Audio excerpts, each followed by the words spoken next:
dediler ayrıl ondan, sen eğer olmaz olmaz. Çaresiz olsan da bir defa çare kılmaz.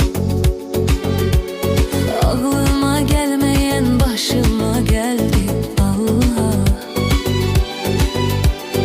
Ömrümü hasrettiğim insan da gider kalmaz kalmaz.